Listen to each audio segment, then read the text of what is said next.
Bienvenue à tous, bienvenue au centre hospitalier Le Vinatier et bienvenue dans notre amphithéâtre Guyotat. Moi je suis très contente de vous accueillir tous et d'accueillir cette table ronde qui est de haute volée. Et qui a été réunie finalement à l'occasion de contributions croisées dans deux revues. Alors, quelles sont ces revues ? D'abord, on a la revue Les Cahiers Français, qui est une revue qu'on ne présente plus, une revue de référence qui éclaire sur les grands sujets d'économie, de politique, de société. Et donc, on a le grand plaisir d'accueillir avec nous ce soir Julien Vinocq, qui est le directeur des Cahiers Français, c'est comme ça que l'on dit, le directeur de la publication, en tout cas, des Cahiers Français. Et la deuxième revue, c'est Rhizome, et puis son extension, c'est-à-dire les cahiers de Rhizome, un numéro spécial consacré à contribuer à la santé mentale.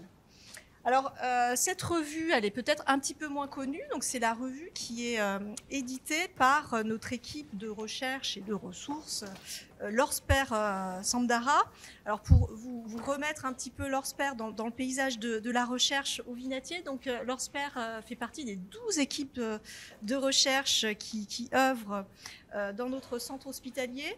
Alors, nous, on est très attachés au centre hospitalier, à la recherche en sciences humaines et sociales. Pour nous, c'est une grande thématique. Une grande thématique au sein de notre politique recherche. Alors, je ne sais pas si tout le monde le sait, mais le centre hospitalier Le Vinatier, c'est un acteur de premier plan dans la recherche en santé mentale. En fait, on peut dire qu'on est le premier établissement, on va dire, dédié à la santé mentale en termes de recherche. On fait à peu près une centaine de publications par an. Et on inclut aussi des patients dans cette recherche, évidemment. On en a à peu près 500 par an qui sont inclus dans des études de recherche. Alors nous, comme vous pouvez le deviner, on a une politique d'ouverture dans la recherche. On est plurithématique, on encourage ce foisonnement des thèmes. Et effectivement, on a de la recherche un petit peu dure en neurosciences qui va essayer de comprendre vraiment les fonctionnements du cerveau, ce qui est à l'œuvre au niveau physiologique.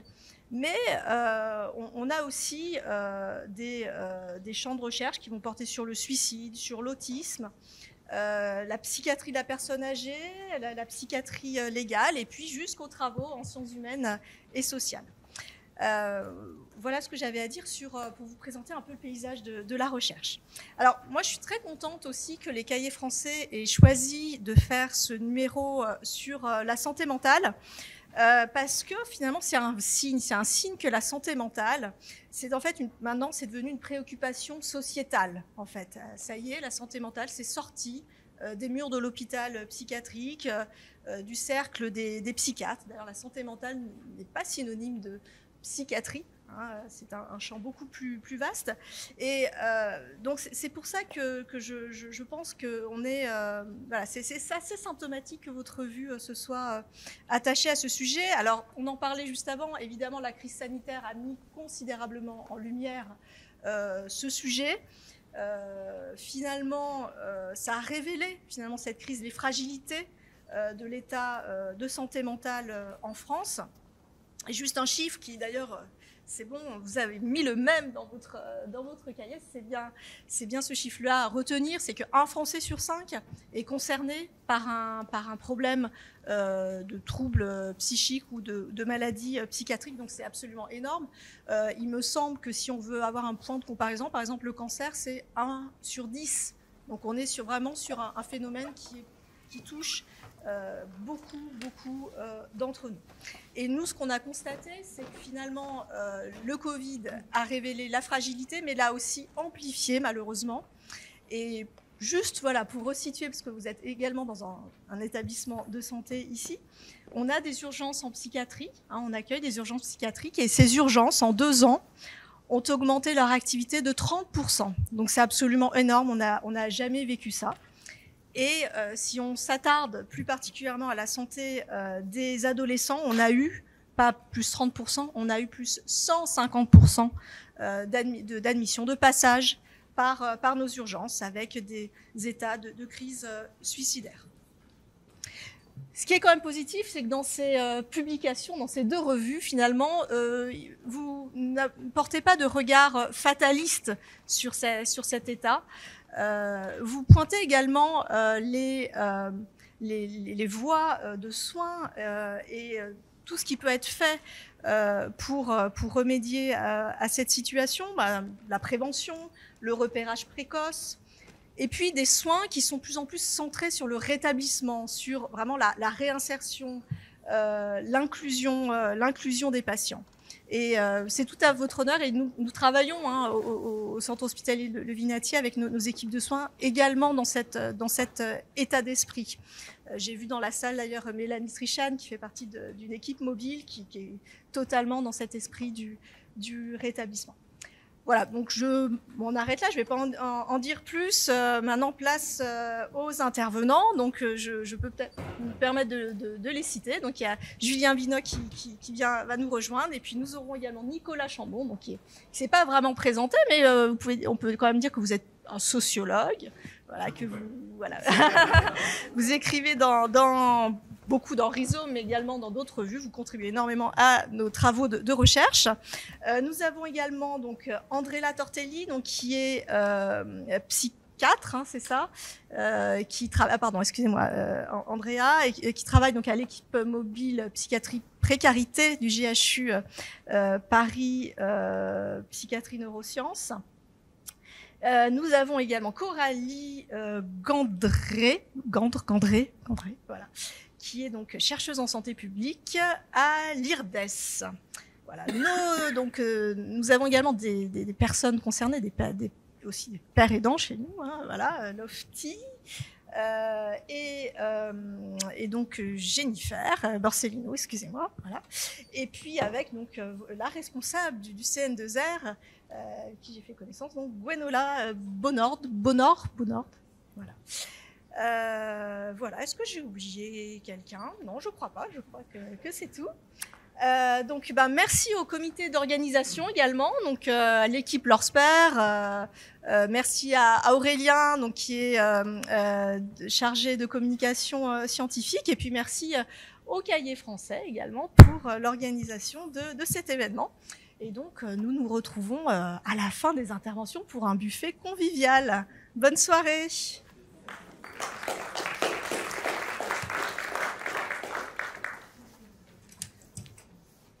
Bonsoir à tous. Donc, je m'appelle Julien Vinoc. Je m'occupe de la rédaction de cette revue qui est Cahier français et qui a consacré un dossier donc à la santé mentale dans son numéro de mars-avril. Alors, c'est un périodique. Il est en kiosque, il sort tous les 2 mois.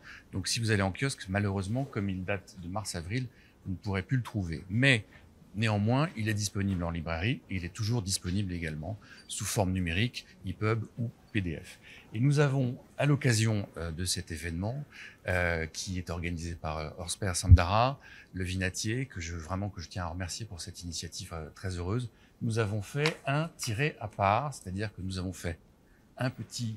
alors, ce n'est pas un condensé parce que nous avons choisi de prendre un article, celui de Nicolas Chambon. Ce numéro, nous avons voulu effectivement le présenter sous l'angle, je dirais, global, social, psychosocial, et faire en sorte que cette thématique de la santé mentale soit un peu décloisonnée et sorte effectivement du champ stricto sensus des questions de pathologie, des questions de psychiatrie, parce que la santé mentale nous semblait être une thématique vraiment importante. Alors, lorsque nous avons eu cette idée de faire un numéro sur la santé mentale, nous étions évidemment en plein encore dans les suites de la crise sanitaire.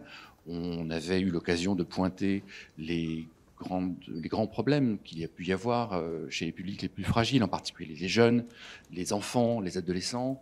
Donc, évidemment, ça nous est venu à l'idée de faire un numéro sur la santé mentale. Mais En même temps, je dois avouer que c'est une thématique qui, pour ma part, m'est chère depuis longtemps. Parce que dès 2009, lorsque j'étais à France Stratégie, j'étais aux côtés de quelqu'un qui s'appelle Nathalie Kosciusko-Morizet. Elle s'occupait à l'époque de questions de prospective. Et j'avais initié un groupe de travail sur la santé mentale qui a donné lieu à un rapport qui s'appelle « La santé mentale, l'affaire de tous », qui avait été dirigé par Viviane Coves-Massetti. L'idée, c'était déjà vraiment de sortir de l'idée que la santé mentale est une affaire simplement de psychiatrie, de pathologie, et de faire en sorte que vraiment ces enjeux soient l'affaire de tous, c'est-à-dire des personnels évidemment éducatifs, des gens qui sont au contact des populations les plus fragiles, mais aussi du monde de l'entreprise. À cette époque-là, on était un petit peu dans la crise, la suite de la crise de 2008-2009, et on parlait beaucoup de pathologies de santé mentale, notamment dans le monde de l'entreprise, avec ces phénomènes de burn-out, ces phénomènes de dépression, etc. Donc ça m'avait paru vraiment important de mettre déjà l'accent sur cette thématique. Mais comme beaucoup de rapports, on les lit un peu, puis souvent on les met un peu de côté, et je dois avouer que ce rapport, on n'en a pas parlé des masses. C'est dommage. C'est dommage parce que c'était, évidemment, c'est un enjeu qui est important. Alors c'est pour ça que moi, je suis très content que Cahiers Français ait consacré un numéro sur cette thématique qui n'a jamais été abordée par le Cahiers Français. C'est une vieille revue, hein, elle a 80 ans, elle a été créée au lendemain de la Seconde Guerre mondiale. On a consacré vraiment des numéros à des tas de sujets d'ordre économique, politique, sociaux, politique publique, mais jamais on avait consacré un numéro à cette thématique de la santé mentale. C'est pour ça que j'ai été vraiment très, très content d'initier ça. Et nous avons eu à cette occasion des contributeurs donc, qui sont à la fois, qui ont un pied dans le domaine de la recherche, lié à des laboratoires, lié à des centres de recherche médicaux, mais qui ont en même temps un regard plus d'ensemble, plus global, qui sont sociologues, qui ont cette capacité à voir un peu dans l'ensemble de la société qu'est-ce qu'il y a vraiment comme faille, comme problème particulier, qu'est-ce que ça nous dit aussi de l'état de la société, ces problèmes de santé mentale. Parce que, comme vous l'aurez compris, l'idée, c'est de faire des passerelles, de créer des passerelles, des ponts pour que, justement, beaucoup plus de gens s'emparent de ces sujets, de ces questions de santé mentale, et pas simplement le personnel médical ou psychosocial. Donc je crois que, modestement, j'ai l'impression qu'on a fait un très bon numéro, grâce à des contributions de qualité comme celle de Nicolas Chambon. Nous avons eu aussi des articles de Alain Ehrenberg, de Coralie Gandré, de tout un ensemble d'intervenants qui ont traité à la fois des questions globales, c'est-à-dire qu'est-ce que la santé mentale, où on en est, quelle a été l'approche de la psychiatrie en France depuis la guerre et qu'est-ce qui a fait qu'on en est arrivé à cette question de la santé mentale qui dépasse le champ strictement sensu de la pathologie. Et puis aussi des focus sur des grandes pathologies, la dépression, les addictions, les questions aussi liées évidemment aux publics les plus fragiles, les plus précaires, les plus vulnérables, ce que va évoquer Nicolas Chambon. Donc le tour d'ensemble, il n'est pas exhaustif, on n'a pas pu traiter de toutes les questions, de tous les sujets liés à la santé mentale, mais je pense que le résultat est intéressant parce qu'il permet vraiment à la fois de s'adresser à un public qui n'est pas spécialiste et voilà, on va, je crois, au-delà d'un simple magazine Bonne Santé ou Top Santé. On a fait quelque chose d'assez fouillé, sérieux, qui reste en même temps accessible pour la plupart des gens.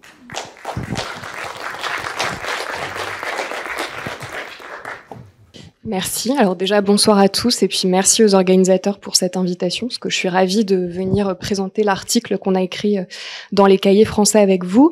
Donc c'est un article qui était dédié à un public de non-initiés, donc peut-être que pour certains d'entre vous, ce sera des rappels. Donc du coup, je positionne ça plutôt comme des propos liminaires en introduction de la conférence, mais néanmoins, c'est un travail de synthèse qui peut peut-être être intéressant. Donc c'est un article que j'ai écrit avec ma collègue Magali Coldefi et qui porte plus spécifiquement sur les politiques publiques et l'organisation de la prise en charge de la santé mentale en France et comment tout ça s'est construit au fil du temps. Alors déjà, je voulais commencer par quelques premières données de cadrage sur les spécificités du champ de la santé mentale qui ont pu contribuer à ce qu'il y ait une politique et une organisation propre à ce champ depuis toujours.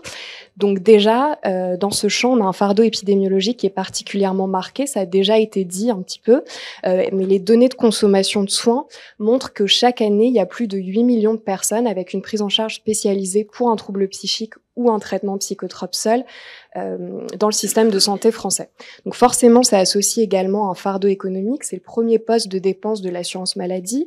Si on compare ça au cancer, hein, c'est un poste de dépense plus important pour les cancers. Ça représente plus de 20 milliards d'euros chaque année et 14% des dépenses totales remboursées en France. Et en fait, ce fardeau épidémiologique et économique, il est lié à des troubles qui, en fait, sont très diverses, avec des étiologies très différentes. Ça va de troubles modérés et fréquents, comme les troubles anxio-dépressifs, à des troubles qui sont beaucoup plus sévères, avec une prévalence plus faible, mais qui nécessitent une intensité de soins beaucoup plus importante, et d'ailleurs pas que des soins, mais aussi des dispositifs d'accompagnement. Et donc, cette grande diversité, ça fait qu'il y a des réponses à apporter qui sont elles aussi très diverses et très variées. Il faut non seulement traiter les symptômes, mais aussi réduire les conséquences fonctionnelles des troubles les plus sévères, les conséquences sociales qui elles aussi sont importantes, et permettre l'inclusion et le respect des droits des personnes, donc vraiment des politiques qui portent sur des champs très différents. Et puis, ce qu'on commence aussi à apporter un peu plus, à en parler un peu plus dans le débat public, c'est que il n'y a pas qu'une répercussion sur la santé psychique, hein, il y a une répercussion sur la santé somatique.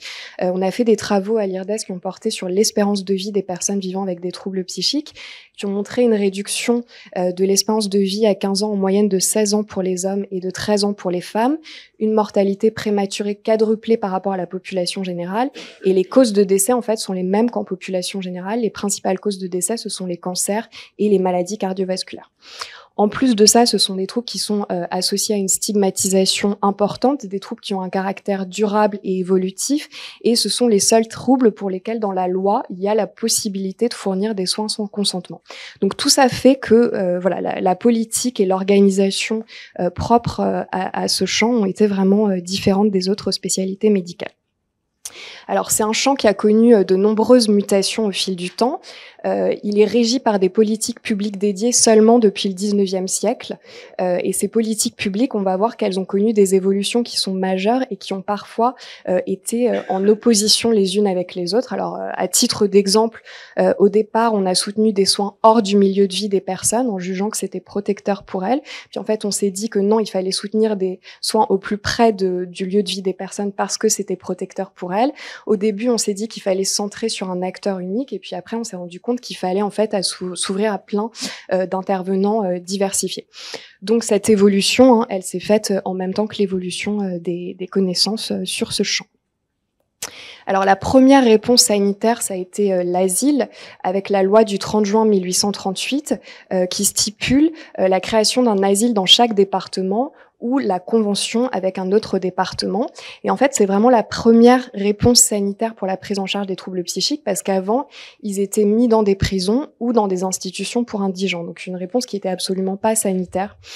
Et la politique de l'asile, c'est un exemple pionnier de planification territoriale dans le champ de la santé. Il n'y avait pas d'exemple comme ça en dehors du champ de la santé mentale. C'est un des premiers exemples, avec un acteur et une modalité de prise en charge qui était unique. Donc l'acteur unique, l'asile, la modalité de prise en charge unique, l'internement. Et ça répondait à la conception médicale de l'époque, qui était qu'en fait, isoler l'individu de son lieu de vie, des objets, des personnes, des circonstances dont se formaient ses relations habituelles, aurait un effet thérapeutique et protecteur sur les personnes.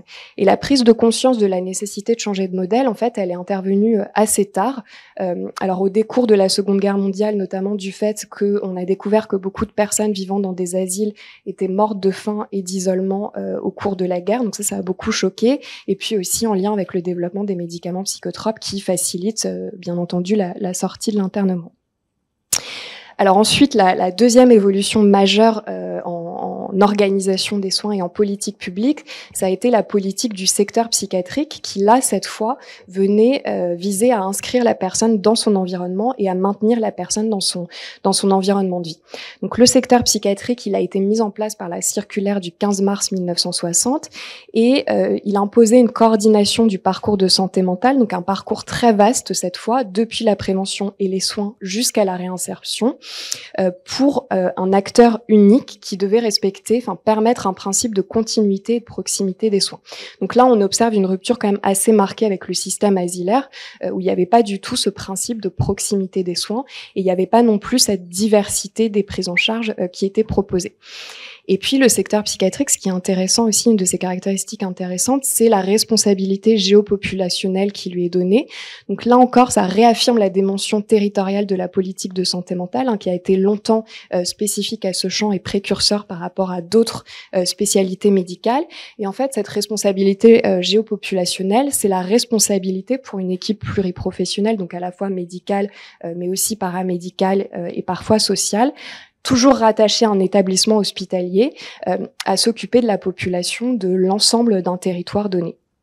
Et ce secteur psychiatrique, finalement, c'est la traduction française du mouvement de désinstitutionnalisation, avec le passage d'une prise en charge exclusivement hospitalière, l'internement dans la politique asilaire, à une prise en charge au plus proche du lieu de vie des personnes, permettant le maintien dans la société en favorisant le développement d'alternatives à l'hospitalisation à temps plein, et notamment toutes les prises en charge en ambulatoire. Donc là encore, c'est un caractère novateur, qui est un peu précurseur du virage ambulatoire qu'on peut observer maintenant dans d'autres spécialités médicales. Alors, le secteur psychiatrique, comme vous n'êtes pas sans l'ignorer, j'imagine, montre quand même ses limites au fil du temps. Il s'est pas accompagné d'une intégration parfaite de la psychiatrie à l'hôpital général, comme chez nos voisins italiens, par exemple. Il persiste des établissements spécialisés en psychiatrie, comme celui dans lequel nous nous trouvons aujourd'hui. Il y a un développement des structures alternatives qui a été relativement faible en comparaison également à certains autres pays européens, avec un manque de structures d'hébergement et de services d'accompagnement à la vie quotidienne qui pourraient permettre à certains patients hospitalisés de retourner en milieu de vie ordinaire. Et puis aussi un autre exemple, c'est un manque de dispositifs de soutien à l'emploi qu'on va observer dans d'autres pays, notamment anglo-saxons. Et du coup, on a beaucoup reproché au secteur psychiatrique sa vision sanitaire et souvent totalisante, et on lui a demandé un peu de passer d'une approche totalisante à une approche globale plutôt. Et donc là, je vous ai mis une citation du rapport d'Édouard Couty, qui avait été missionné par les pouvoirs publics pour faire un rapport sur l'organisation des soins en psychiatrie en 2009, et qui souligne qu'il était très ambitieux de confier à une structure intégrée à un établissement de santé, dont le savoir-faire est centré sur le soin, la responsabilité globale de réponses qui relèvent de compétences de différentes collectivités, de plusieurs types d'institutions, et suppose la maîtrise de technicités diverses. Donc voilà, ça c'est une des critiques principales qui a pu être adressée au secteur psychiatrique. Du coup, ces critiques, elles se sont accompagnées au fil du temps d'un changement de paradigme de la psychiatrie vers la santé mentale. Et la première illustration dans la loi de ce changement de paradigme, c'est la reconnaissance du handicap psychique en 2005, qui souligne le droit des personnes vivant avec un trouble psychique à accéder à la citoyenneté, à tous les registres de la citoyenneté, le droit de voter, d'avoir une vie sociale et professionnelle épanouie, etc. Et en parallèle, il y a aussi l'émergence de nouveaux acteurs qui viennent jouer un rôle dans le changement de paradigme de la psychiatrie vers la santé mentale, donc notamment la médecine libérale, l'offre de soins spécialisés privés, les structures et les services d'accompagnement médico-sociaux et sociaux qui se développent aussi suite à la loi de 2005, et puis des initiatives telles que des groupes de soutien animés par les usagers, les GEM. Et donc le secteur, il n'est plus le seul opérateur autarcique sur son territoire, et il doit s'ouvrir aux autres acteurs et il doit coopérer. Et cette coopération-là, dans la loi, elle est véritablement reconnue avec la loi de modernisation de notre système de santé de 2016 qui crée les projets territoriaux de santé mentale, c'est-à-dire la nécessité pour les acteurs qui sont impliqués dans la prise en charge des troubles psychiques et l'accompagnement des troubles psychiques de se coordonner entre eux et de proposer un projet pour la population qu'ils desservent, en repositionnant la responsabilité des différents acteurs et en proposant une approche coordonnée. Donc là, en fait, ce qu'on observe, c'est que la politique de santé mentale devient une branche de la santé publique et devient progressivement distincte de l'organisation de la psychiatrie. Et en fait, la politique de santé mentale, elle s'ouvre aussi à d'autres types de troubles. Au départ, elle était centrée vraiment sur les troubles sévères, et elle s'ouvre aussi aux troubles psychiques fréquents d'intensité plus modérée, et aussi à certaines populations spécifiques, comme les populations précaires, dont on reparlera, je pense, au cours de la soirée, et par exemple les populations âgées. Alors ensuite, ce que je voulais mettre en évidence, c'était le rôle de la pandémie de Covid-19. Donc là aussi, ça a été évoqué en introduction pour révéler les fragilités du système de santé mentale. Je pense que dans les médias, on a eu un peu trop tendance à dire que ça venait créer des difficultés, mais en fait, ces difficultés, même si elles ont été aggravées, elles étaient déjà présentes bien avant la pandémie de Covid-19. Et cette pandémie, elle est aussi arrivée sur des évolutions qui étaient en cours et qui étaient notamment affirmées dans la feuille de route santé mentale et psychiatrie du gouvernement, de l'ancien gouvernement, à partir de 2018. Donc notamment parmi les évolutions qui étaient soutenues par les pouvoirs publics, on pouvait noter le développement des compétences psychosociales de la population générale, l'aller vers, donc au plus proche du lieu de vie des personnes, le développement de la paire aidance et des objectifs de rétablissement et d'empowerment. Donc il y avait quand même des évolutions positives qui étaient en cours au moment de la pandémie, mais cette pandémie, elle est venue révéler donc les difficultés persistantes et préexistantes. Donc notamment le fait qu'il y a quand même eu assez peu d'investissement dans la promotion et la prévention de la santé mentale, assez peu de politiques publiques qui étaient dédiées à ces aspects-là de la santé mentale, une saturation de l'offre de soins et de services qui certes est pire maintenant après la crise, mais était déjà existante avant, et puis une absence de lisibilité et de gradation des dispositifs de prise en charge existants. Notamment, c'était très compliqué pour les patients en fonction du fait de est-ce qu'ils souffraient d'un trouble plutôt d'intensité modérée ou d'un trouble sévère, de savoir quels étaient les bons parcours de soins, quels étaient les acteurs vers lesquels se tourner. Donc vraiment, voilà, une absence de gradation lisible dans le système de santé. Alors là, j'ai fait un petit diagramme pour montrer un peu comment comment la pandémie de Covid-19 est venue mener un nouvel agenda politique pour la santé mentale. Déjà, ce qui a été assez intéressant de remarquer, c'est qu'à partir de novembre 2020, quand le ministère de la Santé fait des communications sur la pandémie, il commence à introduire aussi des communications sur la santé mentale des Français qui se dégrade en conférence de presse. Et c'est un peu la première fois que ça arrivait en France, qu'on avait des données épidémiologiques un peu au fil de l'eau sur la santé mentale des Français. Ensuite, en 2020, il y a une couverture spécifique, alors qui est d'abord envisagée de façon temporaire, des consultations avec des psychologues libéraux pour des publics spécifiques qui ont été particulièrement impactés par la crise, donc c'était les enfants et les étudiants. Ensuite, il y a eu une grande consultation nationale avec les parties prenantes en juin 2021, auxquelles tout le monde pouvait répondre sur Internet, qui ont été le prélude des assises de la santé mentale et de la psychiatrie, qui ont été 2 jours de débat avec toutes les parties prenantes, qui ont conduit à l'annonce de nouvelles mesures en septembre 2021. Puisque j'ai oublié de mettre sur le graphique, c'est aussi le numéro des cahiers français, voilà, qui a aussi été, je pense, un peu conduit par la crise.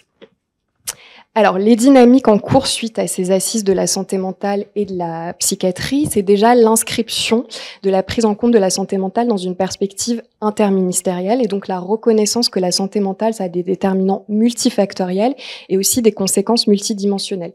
Et je trouvais que c'était assez bien illustré sur le livret de presse des assises de la santé mentale et de la psychiatrie, où on voyait les photos un peu de tous les ministres et qui avaient tous un petit mot sur la santé mentale. Et Franck Bellivier, qui était le délégué ministériel à la santé mentale, donc auprès du ministre de la Santé, a lui aussi soutenu dernièrement le fait que ce délégué, en fait, ce serait bien qu'il devienne maintenant interministériel et pas ministériel. Parmi les autres dynamiques en cours qui sont soutenues par les assises de la santé mentale et de la psychiatrie, il y a le soutien à l'information et à la prévention, et notamment une des mesures un peu illustratives, c'est le développement des soins de premier secours en santé mentale, voilà, qui sont soutenus. On a aussi une volonté d'organiser les soins afin de faciliter le premier recours et l'aller vers. Donc ça, c'est le remboursement des consultations de psychologues libéraux. Ça devait être un dispositif temporaire uniquement pour certaines populations spécifiques. Maintenant, ça a été étendu à toute la population de plus de 3 ans.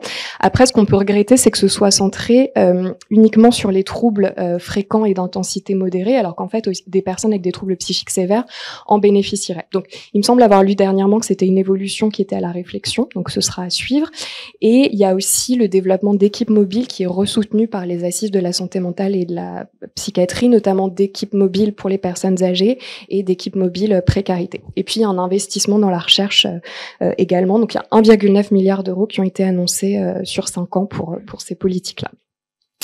Alors, en conclusion, voilà, quelques éléments que j'ai trouvés intéressants, c'est que la politique de santé mentale, finalement, elle a été en position de précurseur par rapport à d'autres spécialités médicales sur quand même un certain nombre d'aspects, et je pense qu'on a assez peu tendance à le dire. Déjà, pour son ancrage territorial et sa responsabilité géopopulationnelle, il y a de plus en plus des politiques de soutien à une coordination des acteurs au niveau local sur les territoires en dehors du champ de la santé mentale. Et donc, c'est peut-être aussi un peu inspiré par cette politique de santé mentale. Le développement de l'ambulatoire en remplacement de l'hospitalisation et l'aller vers, qu'on voit aussi commencer dans d'autres spécialités médicales avec le virage ambulatoire, mais qui s'est fait de façon beaucoup plus tardive qu'en santé mentale. Et puis aussi cette approche globale de la santé, qui n'est pas juste limitée voilà, aux symptômes, mais qui va de la prévention à l'inclusion sociale. Je pense que là aussi, le champ de la santé mentale a été assez précurseur là-dessus. Et puis l'émergence de la paire-aidance, qui vient vraiment du champ de la santé mentale et qui pourrait aussi être mise en place dans d'autres spécialités médicales. Un autre élément que je trouve intéressant, c'est que l'évolution de la politique de santé mentale, elle a vraiment été marquée par les crises sociétales. Et donc là, aujourd'hui, je vous en ai donné deux exemples. La Seconde Guerre mondiale, qui a contribué à la critique de la politique asilaire et au fait qu'elle ait pris fin, et la pandémie de Covid-19 qui a mené un nouvel agenda politique. Après, ce que je regrette un petit peu, c'est qu'il y a encore aujourd'hui la persistance d'une législation parfois spécifique à la santé mentale, ce qui a pu faire que du coup elle s'est développée de façon un peu différenciée des autres secteurs et que ça n'a pas forcément soutenu le développement d'approches intégrées et multisectorielles. Et puis il y a aussi des approches embryonnaires, en tout cas à l'échelle nationale, qui demeurent à mieux soutenir par des politiques publiques dédiées. Et donc je pense notamment en exemple à l'engagement des usagers et de leurs proches dans le projet thérapeutique, donc tout ce qui est rétablissement, empowerment et approche centrée sur la personne. Voilà, merci de votre attention et j'espère que c'était un rappel utile.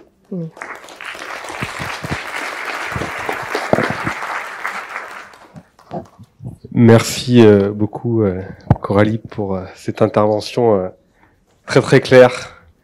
Donc je prends le relais. Du coup je me suis un peu décalé de l'article dans le cahier français, avec un titre à moitié provocateur, donc reconnaître et agir sur les dimensions sociales et politiques de la santé mentale. Avec cette idée que cette proposition, évidemment, n'est pas exclusive d'une autre, et évidemment de reconnaître les dimensions psychiques de la santé mentale. Voilà.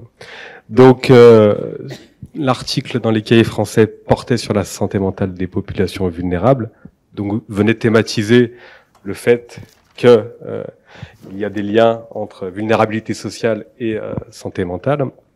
Et du coup, je suis aussi directeur de publication de la revue Rhizome, où j'ai co-signé donc le propos liminaire au numéro. Et donc là, on explore aussi différentes formes de contribution à la santé mentale. Et avec cette idée qu'aujourd'hui, et ça a été rappelé, ça dépasse évidemment la psychiatrie. Donc, en plus, je suis honoré parce qu'il y a Christian Laval qui est présent ici, qui est l'ancien directeur de publication de la revue Rhizome. Donc, si j'ai dit bêtises, tu me le dis. Voilà.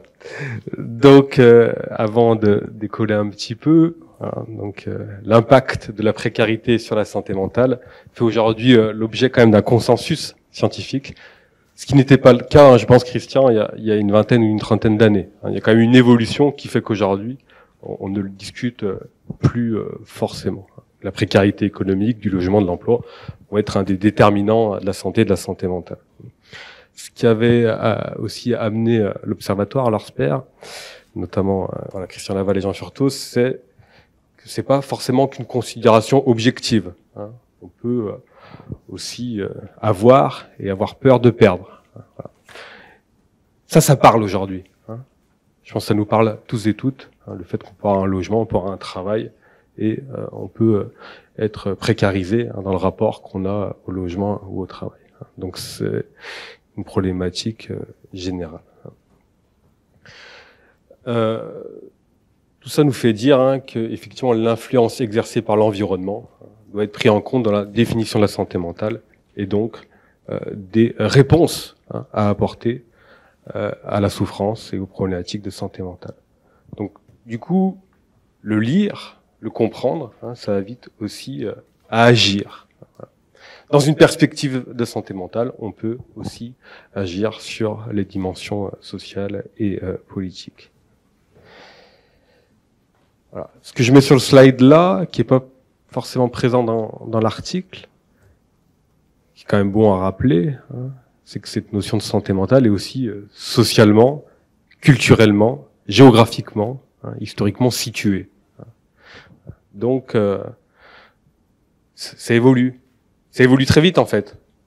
Aujourd'hui, on peut être choqué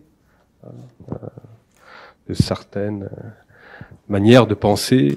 Par exemple, le rapport à la sexualité il y a une quarantaine ou une cinquantaine d'années. Inversement, il y a des phénomènes qui sont devenus des affaires de la santé mentale qui ne l'étaient pas par le passé. On finira avec les enjeux autour du psychotraumatisme, mais c'est pareil, c'est une évolution positive qu'il y a eu, qui fait qu'aujourd'hui, on envisage les conséquences psychiques que peuvent avoir certains comportements. Donc lutter par exemple contre les violences sexistes et sexuelles peut se faire aussi au nom de perspectives politiques, mais aussi au nom de la santé mentale, parce que aujourd'hui, on sait que, par exemple, les micro-agressions peuvent aussi être des facteurs de risque de développement de troubles. Donc, c'est hyper important de resituer à chaque fois ce qu'on entend par santé mentale. Aussi, avec cette idée, ce que je mets dans le slide, qu'il y a des termes qui peuvent être stigmatisants quand on évoque la santé mentale. Et donc, il est aussi important de pouvoir mettre les bons mots, les bons termes, pour éviter effectivement une surstigmatisation. Et puis, je paraphrase ce que dit Halima Zerougvial, qui est ma chef. Nous sommes aussi devenus exigeants en termes de santé mentale. Tu m'avais dit ça une fois, et je crois que tu le dis dans un article de Rhizome. Ça, c'est intéressant aussi à penser. Comment aujourd'hui, nous sommes aussi devenus exigeants. Et c'est quelque chose qui est peut-être bienvenu. Et je pense que la crise aussi liée à la pandémie nous a permis, à tous et toutes, de pouvoir échanger autour de la santé mentale. Du coup, ça peut expliquer aussi ce pourquoi il y a une augmentation des recours, parce qu'il est beaucoup plus aisé aujourd'hui de pouvoir en parler. En tout cas, moi, je le vois beaucoup avec les étudiantes et les étudiants à l'université. On peut plus facilement en parler.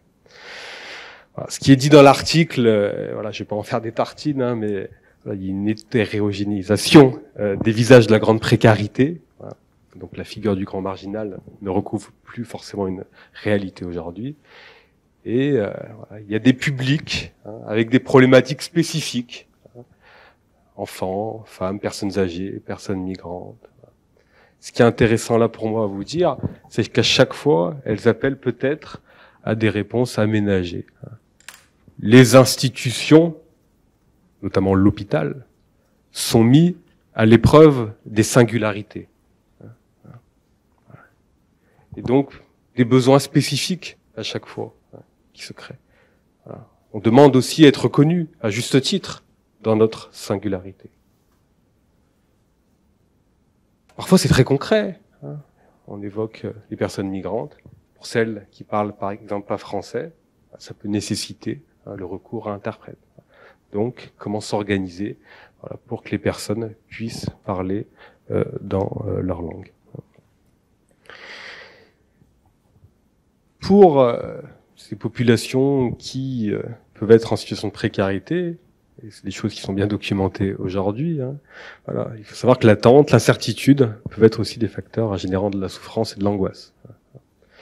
Donc ça, c'est très vrai dans le champ de la grande précarité, où on a des personnes qui aussi sont potentiellement exposées à des événements beaucoup plus traumatogènes. Devoir cohabiter dans des centres d'hébergement d'urgence. Voilà, c'est pas facile. Potentiellement des situations de violence. Être confronté aussi à la vue de personnes qui se battent.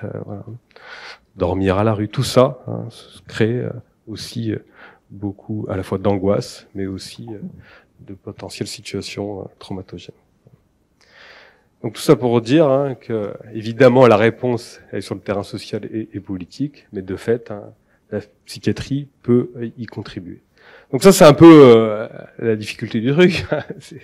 Qui fait quoi? Donc, je vais pas forcément en développer non plus, mais voilà, cette définition un peu extensive de la santé mentale, du coup, elle percute des frontières organisationnelles. Ça a été évoqué tout à l'heure. Il y a des choses un peu transverses, la réhabilitation, le rétablissement, où précisément on cherche aussi à faire avec différents acteurs. Alors des fois c'est un peu injonctif, et du coup peut-être qu'on pourra le discuter à la fin, mais du coup voilà, il y a un peu une course aussi à l'innovation aujourd'hui, qui peut valoir un peu critique, je pense, parce que du coup beaucoup de soignants aussi nous disent parfois mais on a un peu perdu sur le cœur du métier, donc je pense aussi important de le discuter.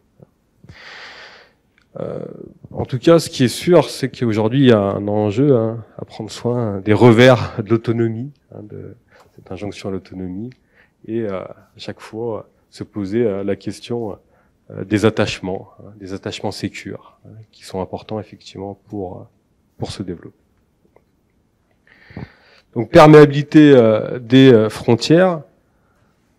Alors, de manière un peu caricaturale, là, du côté de la psychiatrie, d'hôpital, le fait qu'adviennent des problématiques liées aux vulnérabilités sociales, ça a pu valoir critique dans le champ de la sociologie, à travers la sanitarisation des problèmes sociaux. Voilà, on s'en inquiète.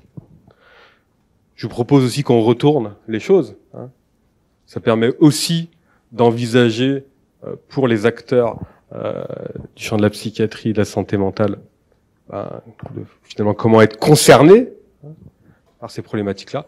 Autrement dit, pour être très clair, qu'une personne n'est pas de toit, n'est pas de papier, ne peut pas être un argument pour ne pas la prendre en charge.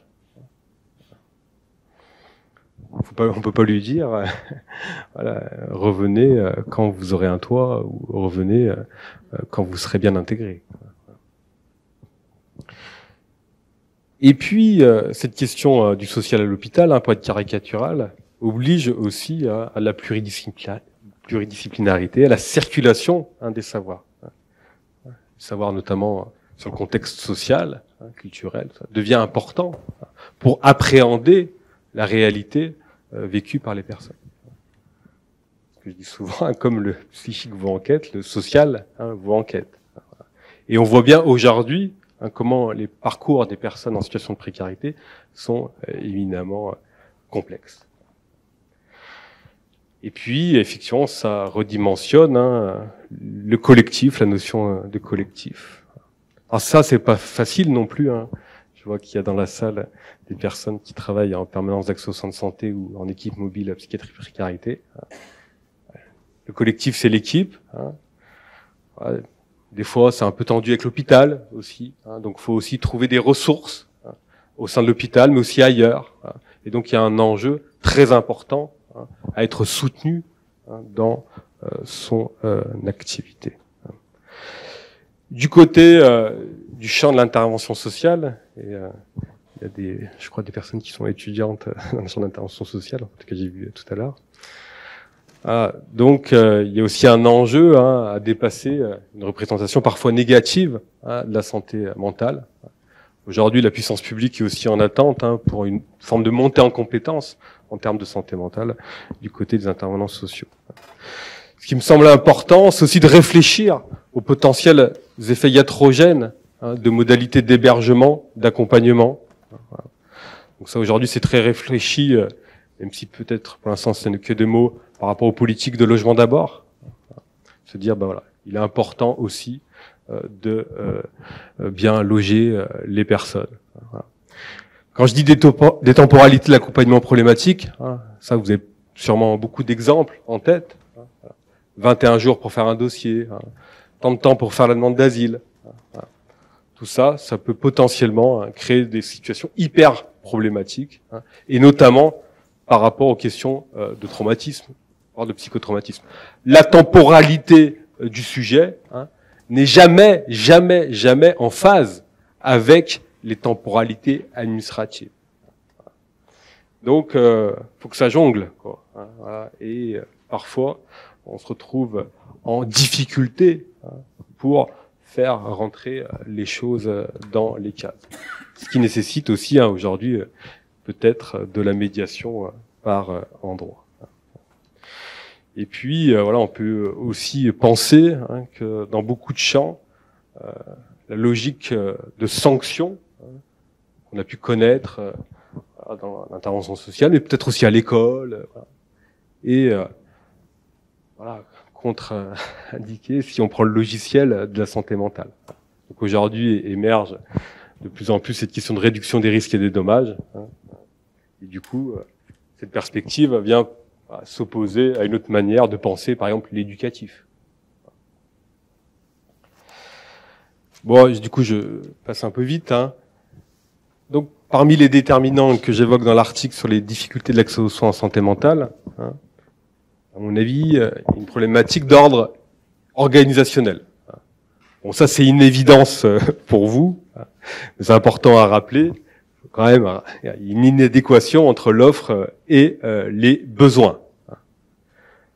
Et quelque chose de hyper illisible aussi. Voilà, je pense que c'est important à rappeler, et notamment suivant les territoires en France. Donc tout l'enjeu de savoir aussi comment des dispositifs, des organisations peuvent intervenir. Question sous tutelle hospitalière, pas tutelle médicale. Voilà. Ça, c'est un débat, à mon avis, qui doit avoir lieu. Les questions sociales aussi sont hyper importantes, déterminantes sur les modalités d'accès aux soins.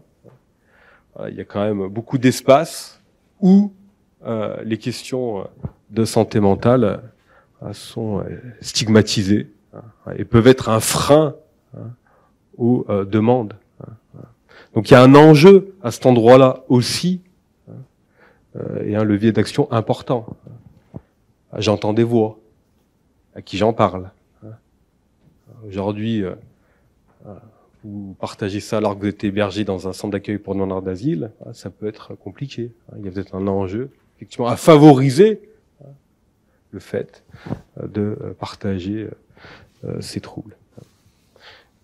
Et les questions de la clinique, aussi des cliniques, des théories, des pratiques. Ça, c'est un gros enjeu, il me semble, du débat. Quelles propositions sont mieux adaptées par rapport à tel ou tel trouble. Ça, c'est quelque chose qui est un peu tabou, mais il me semble qu'il faut aussi se donner les moyens, collectivement, de pouvoir répondre à cette question. Donc voilà, rendre lisible. Évidemment, soigner l'accueil et l'écoute. Ça, c'est un peu des phrases rapidement dites, mais vous voyez bien comment le non-accueil est un facteur hyper important de troubles, d'insécurité sociale, psychique. Aujourd'hui, vous avez des dizaines de milliers de mineurs non accompagnés. Beaucoup se retrouvent à la rue. C'est pas sans conséquence aujourd'hui, mais aussi pour demain, pour évidemment les personnes et aussi pour notre société. Donc, comment on peut se donner les moyens de bien accueillir. Ça, c'est, il me semble, hyper important. L'écoute, c'est pareil. On voit bien aujourd'hui comment ça peut être très important d'être entendu, j'ai dit tout à l'heure, dans sa singularité, et de pouvoir partager aussi ce qu'on éprouve. Donc tout à l'heure, j'ai évoqué l'école. Voilà. Penser à la question du harcèlement, dans une logique de santé mentale, être à l'écoute. C'est peut-être, d'une certaine manière, prévenir aussi le développement de troubles pour les personnes ou de conflits qui peuvent dépasser ce que les enfants vivent. Lutter contre les effets iatrogènes, je l'ai rapidement évoqué. Ça, pour nous, je pense que c'est hyper important. J'ai évoqué la politique du logement d'abord.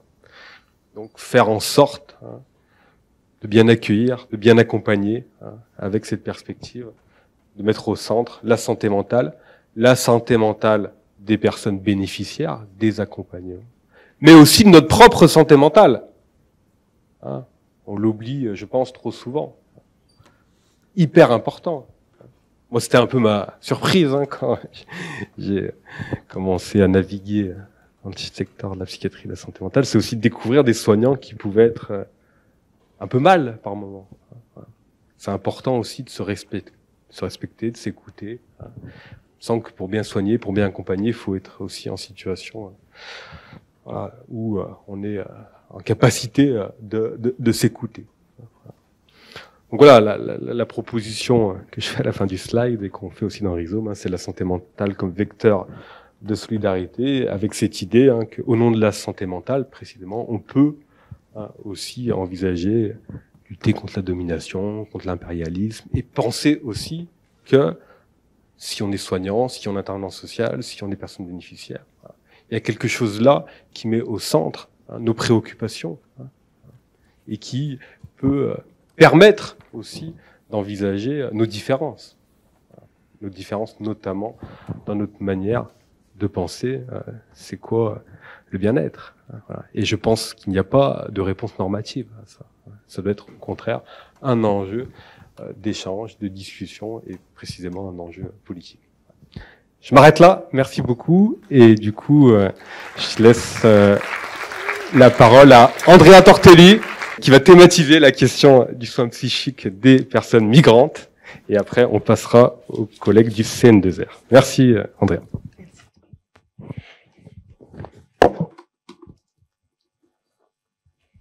Donc, merci beaucoup. Là, ça tombe vraiment bien le timing parce que c'est vraiment dans la continuité de ce qu'il dit Nicolas Chambon. Donc, je vais vous présenter. Je suis psychiatre au pôle précarité du GHU à Paris et donc je vais vous présenter un nouveau dispositif qu'on a mis en place depuis quelques mois pour la prise en charge des migrants d'Île-de-France. Alors pourquoi, donc déjà vous expliquer un peu pourquoi on a pensé ça et pourquoi on a pensé le fonctionnement de cette unité. Bon, pour rappel, mais vous le savez, donc on est vraiment dans la plus grande vague migratoire, donc la troisième, on va dire, du monde moderne, mais la plus grande depuis celle de l'après-guerre, deuxième guerre, et avec une population un peu différente, mais je dirais pas tant que ça, mais avec des spécificités. Moi, j'aime pas faire la différence entre migrants économiques et pas économiques. Moi, je pense que toute migration est économique. Mais là, on est face à une migration quand même très forcée. Donc, c'est des gens qui partent du jour au lendemain, sans s'organiser. Et ça, c'est très, très nouveau. Exposés, donc, bien sûr, à des violences dans les pays d'origine.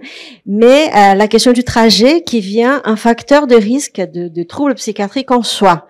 C'est-à-dire qu'on voit en constatation des personnes qui font des cauchemars, pas par rapport à la violence subie pour laquelle ils ont fui le pays, mais pour ce qu'ils ont subi pendant les trajets et parfois en France. Donc cette spécificité qui aggrave quand même, qui augmente les risques et ce que disait aussi Nicolas, c'est la précarité. Donc une population qui est de plus en plus précaire et surtout à cause des politiques migratoires en Europe. Aujourd'hui, donc 100 000 demandes d'asile par an avec seulement 40% de titres de statut de réfugié. Donc voilà, tous les ans, on va créer 60 000 personnes en situation irrégulière en France. Donc bien sûr cette population elle va se concentrer surtout dans les grandes villes et beaucoup à Paris et en Île-de-France et c'est pour ça qu'on est nous équipe précarité nous sommes en contact avec cette population, c'est devenu depuis quelques années la majorité de la population prise en charge par les équipes précarité parisiennes et Île-de-France. En même temps, il y a des barrières d'accès aux soins psychiatriques pour cette population non seulement avec des troubles psychiatriques, mais déjà en grande détresse psychique. Donc c'est pas probablement c'est pas les troubles psychiatriques les plus sévères, mais c'est une grande détresse psychique et qui, si on soigne pas, bien sûr, à un moment donné, ça va s'aggraver. Mais voilà, un système de santé publique psychiatrique qui n'est pas adapté. Donc, on parle de la barrière de la langue. On est surtout face à une population qui est, pour la plupart, non francophone. Une population qui a une instabilité d'hébergement très très importante, aussi liée à la situation administrative. Donc, par exemple, un jour ils sont demandeurs d'asile, ils sont hébergés ici. Après, ils sont plus demandeurs d'asile parce qu'ils ont été déboutés. Donc, il faut qu'ils quittent. Ils vont à la rue ou ils vont dans une autre ville. Donc, impossible, selon la règle de sectorisation aujourd'hui, de maintenir un suivi en continu pour cette population. Et aussi avec une spécificité, un grand besoin aussi de prise en charge, donc sociale, administrative et somatique. Donc, sociale administrative, il faut quand même une certaine spécialisation de la prise en charge parce que beaucoup de choses donc est autour de la procédure de demande d'asile. Donc, il faut bien connaître dans quelle phase ils sont dans la procédure, parce que tout ça, ce qu'on voit, c'est voilà, les gens viennent nous voir surtout quand ils sont en procédure de demande d'asile. Vraiment, c'est le plus difficile pour cette population.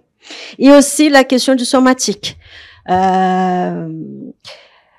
Voilà, nos patients, quand ils arrivent, ils ont 90%, ils ont des maux de tête.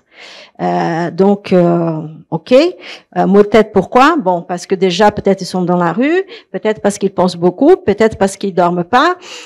Ou aussi peut-être parce qu'ils ont des coups sur la tête. Et ça, c'est voilà très très fréquent. Donc, on n'arrive jamais à trouver un diagnostic étiologique unique. Mais si on prend pas en charge, voilà, on fait pas, on les aide pas. Donc voilà, on a pensé, donc on a fait une étude il y a quelques années, en 2017, qui s'appelait Logement et santé mentale. Donc c'était sur toute la population qui est prise en charge sous le secteur public et psychiatrique de Paris. Et on a quand même constaté, voilà, un quart de cette population, la population prise en charge, c'est des migrants. Donc on va dire bon, voilà, c'est à Paris, en Île-de-France, le pourcentage c'est 22%, entre 20 et 22%. Là, on est à 25% pris en charge en psychiatrie. On couvre. Non, on couvre pas, parce que en même temps qu'on a quand même cette population qui est prise en charge par le secteur, elle n'est pas prise en charge de la même façon qui est les natifs, les Français. C'est-à-dire que c'est une population qu'on va retrouver surtout en hospitalisation pour des troubles psychotiques, donc troubles graves, sous contrainte, et très peu en ambulatoire. Donc, on voit vraiment qu'il y a une inégalité d'accès aux soins pour cette population, même quand elles sont prises en charge par le secteur. Aussi pareil, donc au CPOA, ce sont les urgences psychiatriques de Paris, la porte d'entrée pour cette population, c'est les urgences. Donc, contrairement à une population non migrante, il y a très peu d'accès aux ambulatoires. Donc, déjà, on parle à cause de l'instabilité d'hébergement, mais aussi méconnaissance des institutions. Hein. Les gens savent pas où il faut y aller. Et aussi, bon, qu'est-ce que c'est la psychiatrie? Parfois, ils ont des idées compliquées de la psychiatrie, mais ils arrivent quand même par les urgences. Cette population qui est vue au CPOA, aux urgences, pour la plupart, pas besoin d'hospitalisation. 70%, ils ont besoin d'aller en ambulatoire, au CMP, pour, ce que je disais, une détresse psychologique ou des troubles post-traumatiques, bien sûr, anxio-dépressifs, mais un suivi ambulatoire. Seulement 50% de cette population va arriver au premier rendez-vous au CMP. Deuxième rendez-vous, c'est encore moins. Donc, ça veut dire qu'il y a même quand ils ont accès à première entrée dans la psychiatrie, ils arrivent pas non plus. Donc, de ce constat-là, donc d'un sentiment de frustration très important de nos équipes qui voyant quand même une population très en détresse et qui n'arrive pas à accéder aux soins. Il faut rappeler que les équipes mobiles psychiatriques, nous sommes là pour évaluer et orienter vers le soin. Donc c'est notre mission, c'est nos missions principales et on n'arrive pas à les orienter vers le soin. Donc du coup, ce qui s'est passé, c'est que nous-mêmes on a commencé à suivre les patients et on s'est dit bon, on peut pas tout faire en même temps. Donc c'est à ce moment-là qu'on a essayé, on a pensé cette unité, ce dispositif qui s'appelle CAP6. Donc c'est constatation et accompagnement psychiatrique social. Donc pour les migrants d'Île-de-France. Et on a été financé par l'ARS il y a à peu près 1 an. Vraiment avec cette idée de être en amont de la sectorisation. Donc dans cette unité, il n'y a pas de sectorisation, donc les personnes peuvent venir. Elles sont quand même orientées dans un premier temps par les équipes d'amont, c'est-à-dire les EMPP, les urgences ou l'associatif qui s'occupe de cette population, mais aussi grâce à la présence maintenant enfin des psychologues dans les centres d'hébergement, peuvent aussi nous adresser directement. Le but, c'est essayer de ne pas tomber dans l'inégalité de soins pareil, c'est-à-dire les gens qui ont besoin quand même des soins plus importants, qui ont peut-être des maladies psychiatriques plus sévères, qui puissent accéder quand même au dispositif de secteur, à l'hospitalisation, etc. Donc qu'est-ce que j'ai pas dit? Donc c'est une équipe. Donc on est une équipe pluridisciplinaire, vraiment avec cette idée d'approche intégrative, dans le sens où il n'y a pas de santé mentale sans sociale, il n'y a pas de santé mentale sans somatique. Et donc, par exemple, premier rendez-vous, on voit la personne, on est avec les psychiatres, l'infirmière, l'assistante sociale parfois. Et on voit la personne et on voit avec elle quelles sont les priorités, ce qui le fait le plus stresser. Donc voilà, si c'est une convocation qu'ils ont eue de la préfecture, etc., il faut qu'on voit tout en même temps. Donc c'est des consultations très longues, mais finalement pour nous tout est sur le même plan. Ensuite, on a des interprètes médiateurs. 70% de notre population, c'est des Afghans. 20% francophones et 10% les autres langues. Donc, on a choisi d'avoir à 2 temps plein des médiateurs qui parlent dari pashto et ce qu'on appelle des interprètes médiateurs et ils font justement non seulement l'interprétariat, mais ils font des accompagnements pour les démarches vers le médecin ou prendre rendez-vous pour des démarches sociales ou par téléphone ou en personne. Bon, et ça c'est vraiment ça change tout, Le fait qu'il y ait quelqu'un au bout du fil, donc le patient il peut appeler l'interprète directement, il peut poser des questions, il peut Donc c'est vraiment une richesse et on peut pas faire sans avec cette population. Donc toutes les consultations, même si c'est dans d'autres langues, on fait venir des interprètes parce que comme je vous ai dit, un jour il vient et il faut voir avec l'assistance sociale, donc il faut aussi que l'interprète il aille voir l'assistance sociale. Et dans et aussi pour adapter un peu aussi aux besoins de cette population, on a un accueil sans rendez-vous parce que c'est pas évolutif pour ceux qui font des consultations. C'est pas quelqu'un qu'on voit et qui est déprimé, qu'on va instaurer un antidépresseur, et ça va aller mieux, etc., etc. On va instaurer un traitement, mais si dans 1 semaine il a une mauvaise nouvelle, il va pas bien, voilà. Le traitement, c'est bien, tant mieux, il est là. Mais si on n'est pas là pour les accueillir et pour discuter, etc., ou vraiment, parfois, ils viennent avec un courrier en disant, j'ai reçu ça, je sais pas ce que c'est, je panique, etc. Donc, il faut qu'on soit là pour tout ce qui peut être stressant pour eux.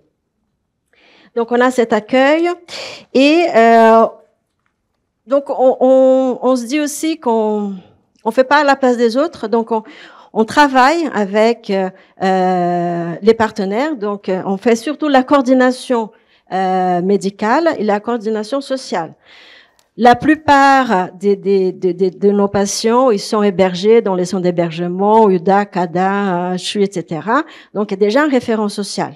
Parfois, il n'y a pas d'interprétariat. Donc, on revient à la même chose. Ils arrivent et ils disent, le centre social fait rien pour moi, etc. La plupart du temps, c'est qu'il n'a pas compris, ça n'a pas été bien expliqué. Donc, il suffit qu'on se mette en contact avec les référents et que, voilà, on puisse travailler ensemble dans les démarches, etc. Et pareil pour les somatiques, je vous ai dit, c'est une population qui est exposée quand même à pas mal de maladies infectieuses et qui n'ont pas eu de bilan depuis des années ou jamais dans leur vie parfois. Et donc, nous, on travaille aussi avec des centres de santé, la PAS, etc.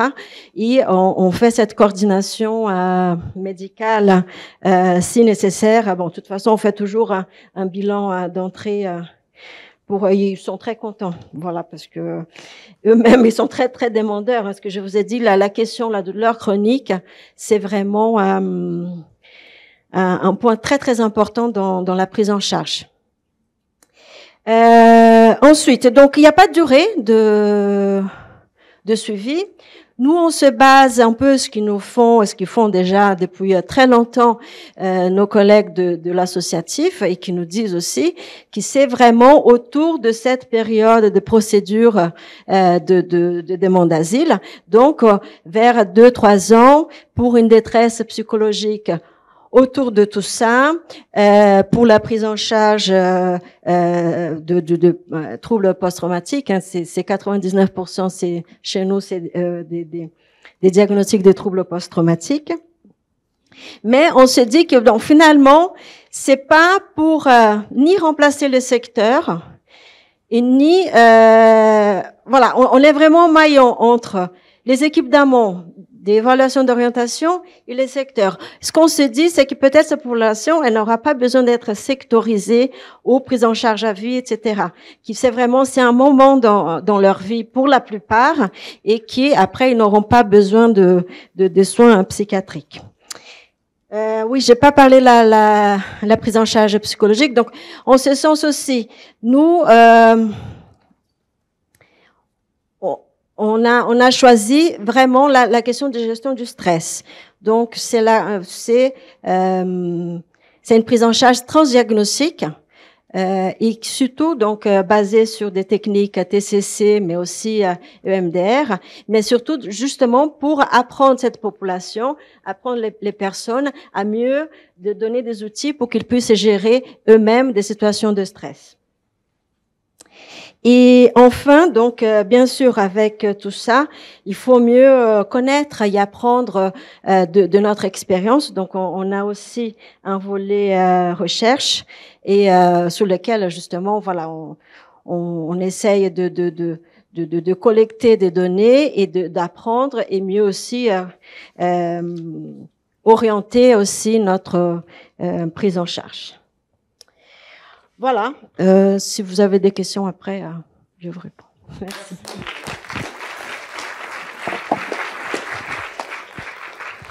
Donc, bonjour à tous. Alors, moi, je vais me présenter, puis je vais laisser mes camarades se présenter. Donc, moi, c'est Gwenola Bonheur. Je suis directrice administrative et financière du CN2R, donc le Centre national de ressources et de résilience.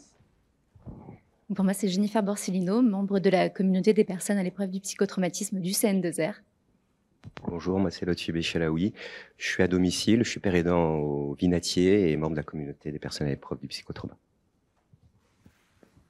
Alors en fait, on va essayer de vous répondre à la question que vous posez, c'est qu'est-ce que la communauté de personnes à l'épreuve de psychotrauma rattachée au CN2R? Alors moi je vais introduire très rapidement un petit peu le contexte de finalement qu'est-ce que le CN2R, parce que certains savent, peut-être pas encore tout le monde. Et puis je laisserai surtout la parole à Lofty et Jennifer pour qu'ils vous expliquent en fait la démarche et leur travail avec le CN2R. Donc le CN2R, c'est un centre qui a été créé en 2019, qui a une petite histoire avant. Hein. Il est rentré à partir de 2017 dans le plan interministériel de l'aide aux victimes. Donc tout à l'heure on parlait de problématiques de santé mentale qui sont plus larges que la psychiatrie. Effectivement, là, on voit bien qu'on est rentré par un biais qui était finalement plutôt la justice et l'aide aux victimes. Donc voilà, 2017, la création en 2019 suite à un appel à projet, et donc un centre qui est implanté géographiquement à Lille, mais qui est bien un centre national. Alors son objectif, on a parlé du psychotrauma et des troubles de stress post-traumatique et plus largement des troubles post-traumatiques. Donc le CN2R, c'est vraiment ça, c'est d'apporter des ressources pour agir face au psychotrauma et permettre aux citoyens, aux communautés, à la société de pouvoir réagir après un événement traumatisant et de retrouver finalement un bien-être et une qualité de vie satisfaisante. Voilà, donc ces missions, c'est le développement, autour du développement et la complémentarité des savoirs, dont le savoir expérientiel dont on va parler juste après. D'une part, de sensibiliser la population et justement d'agir sur la déstigmatisation et la connaissance de ce que sont les troubles post-traumatiques et de quels sont les moyens aussi de se reconstruire après un événement traumatisant. Fédérer les acteurs, donc des acteurs qui doivent être pluridisciplinaires, pluriprofessionnels, parce que là encore, on est au départ sur une problématique qui était portée par deux médecins et 2 établissements hospitaliers, une problématique de santé mentale, mais qui s'inscrit vraiment, et vous le verrez dans la composition de notre GIP, puisqu'on est un groupement d'intérêt public, la prise de conscience vraiment interministérielle de l'incidence en fait des blessures psychiques sur la population. Et puis renforcer les compétences qui passent par la prévention, par des outils de sensibilisation, qui passent aussi par l'accompagnement à la formation des acteurs de terrain, qui sont les acteurs de santé, mais aussi on a pas mal de travail qui se fait autour des acteurs, par exemple, de la justice, sensibiliser et former les magistrats à finalement l'impact des blessures psychiques sur les personnes qui vont avoir en face d'eux, ou encore on a d'autres projets avec la police nationale. Donc c'est vraiment très, très divers. Donc là, bon, c'est une petite slide pour présenter globalement l'organisation, mais ce qu'on voulait bien mettre en avant, c'est effectivement que la communauté est au centre en fait de toutes nos actions. C'était vraiment une volonté des porteurs de projets dès le départ. Puisque dès le départ, ils ont fait appel à Luigi Flora, dont je laisserai les collègues les présenter. Mais en tout cas, pour inscrire la démarche et la volonté que le savoir expérientiel soit au cœur de l'action du CN2R. Donc voilà, avec les autres activités que vous pouvez voir qui ont été citées. Alors, le pourquoi on a créé cette communauté de personnes à l'épreuve du psychotrauma. Voilà, autant on sait que les professionnels sont détenteurs d'une expertise de la maladie, surtout si on parle du soin ou social ou juridique, mais il y avait vraiment la volonté de prendre en compte l'expertise de vie avec les troubles, voilà, qui sont un autre regard, mais qui sont aussi importants. Luigi en parlerait beaucoup mieux que moi et Jennifer et Lofty vous en parleront sûrement. Mais voilà, donc le choix du CN2R, c'était de faire se rencontrer ces expertises et de co-créer, de s'appuyer sur la complémentarité pour créer ensemble les actions, les projets et qui nous permettront, nous, au niveau du CN2R, de répondre à nos différentes missions. Donc là, je vais laisser la parole à Lofty et Jennifer qui vont vous présenter un petit peu la démarche qui a permis d'arriver. Effectivement, oui. Donc, nous avons été d'abord recrutés par Luigi Flora, qui est un chercheur qui a énormément œuvré pour l'empowerment et le partenariat entre les personnes concernées et les professionnels, quels qu'ils soient d'ailleurs.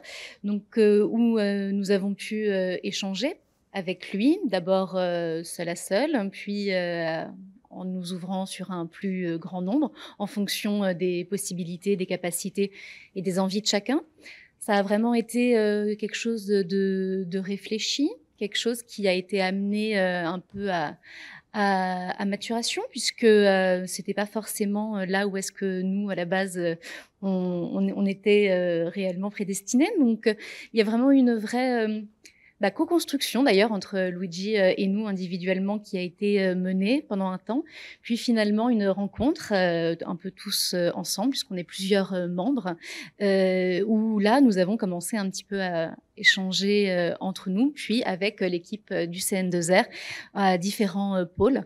Donc on peut avoir par exemple des relectures d'articles, également donner notre avis sur le site internet, par exemple, comment nous, en tant que personnes concernées, on peut être amené à effectuer une recherche, est-ce qu'on trouverait les informations dont nous avons besoin, également essayer de s'entendre peut-être sur aussi un langage, puisque en tant que professionnel et en tant que personne concernée, on n'a pas forcément le même. Donc voilà, des fois, pouvoir un petit peu parler de notre perception des choses, qui a été utilisée au travers les différents services et qui est régulièrement réadapté, puisque bien sûr, c'est quelque chose qui est assez nouveau pour tout le monde. Donc, on avance progressivement ensemble et nous pouvons voir vraiment l'évolution au fil du temps qui se fait, aussi bien du côté des professionnels que de notre part à nous. Une vraie ouverture sur l'avenir, sur notre image, sur ce que l'on souhaite échanger ou non. C'est vrai que Luigi nous a énormément permis de nous poser des questions avant même de nous retrouver dans des situations. Par exemple, un point qui paraît simple mais qui m'a beaucoup marqué, c'est au début de nos échanges où il a très vite posé régulièrement la question de « souhaitez-vous que votre nom puisse apparaître, votre image ?» Et on peut avoir un avis sur là, aujourd'hui, mais lui nous a fait réfléchir à potentiellement dans 10 ans, qu'est-ce que je voudrais. Voilà, c'est des genres de réflexions qu'il a pu amener par son professionnalisme et puis son expérience, puisque c'est évidemment quelqu'un de très engagé dans la démarche. Je vais laisser le petit continuer. Ouais, je vais rebondir un peu. Par rapport à l'intégration et comment on a été approché. Ça fait 1 an et demi qu'on travaille avec le CN2R et lorsque j'ai appris que en France on crée une première communauté des personnes à l'épreuve du psychotrauma, il y a une certaine reconnaissance quand même, un peu par rapport au parcours personnel, par rapport à ce que l'errance, hein, beaucoup dans la clinique du psychotrauma, on a subi beaucoup l'errance. Je suis né en 1975, la clinique du psychotrauma dans les années 80, 90, c'était un peu le désert total aussi. Donc effectivement, lorsque grâce et malheureusement, on va dire que la clinique du psychotraumatisme s'est révélée, est devenue un fait social, grâce malheureusement aux violences, aux attentats, de ce que nous tous, hein, le pays a traversé, et effectivement les gouvernements, les responsables s'en sont saisis, et on parle de psychotraumatisme, effectivement. C'est un peu comme dans la clinique de la psychiatrie où dans les années 70 aux États-Unis, les mouvements des patients dans la psychiatrie a été un fait social et ça a été reconnu. On vit ça aujourd'hui dans la clinique du psychotrauma, j'en suis ravi, c'est une reconnaissance énorme. En ayant en plus la double casquette, je travaille dans la clinique de la psychiatrie, j'ai été formé à la pérédance, donc je suis d'un côté partenaire patient et partenaire expert avec différentes missions. On travaille avec la Haute Autorité de la Santé, on travaille sur des référentiels de compétences sur la clinique du psychotrauma, avec les professionnels, les équipes aussi. Et donc effectivement, il y a une reconnaissance citoyenne même. Vous voyez, cette approche de participer à cette communauté de personnes à l'épreuve du psychotrauma, en plus en tant que partenaire, dans le cadre de la recherche, dans le cadre de l'innovation. Donc effectivement, ouais, c'est porteur, hein, c'est porteur pour nous, personnes concernées. Ça fait partie de mon rétablissement. Depuis 1 an et demi que j'ai commencé à travailler avec le CN2R, ça amène le changement amène toujours la transformation. Jusqu'à aujourd'hui, je me transforme.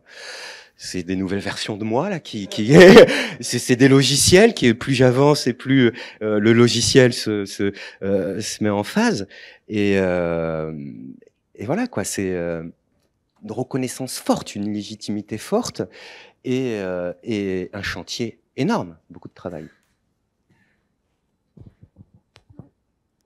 Alors, je vais juste rebondir parce qu'on a laissé la slide. Peut-être vous expliquer juste la slide.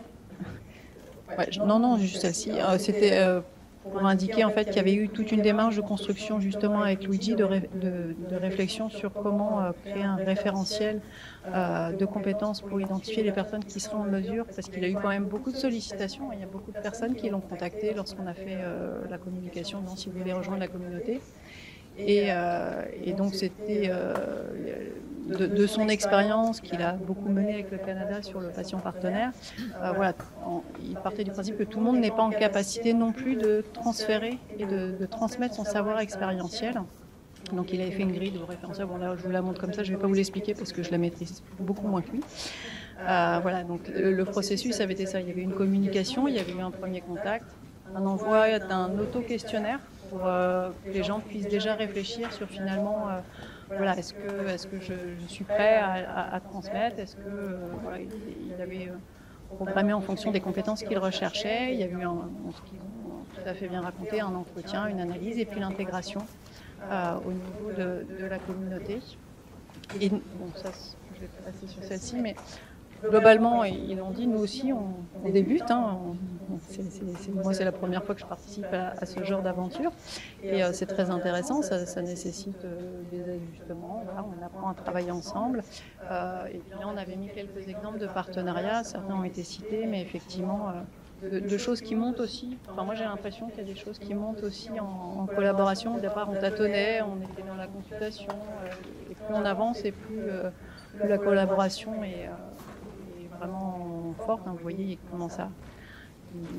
Alors, les membres, parce que là, il y en a deux. Mais il y a plus.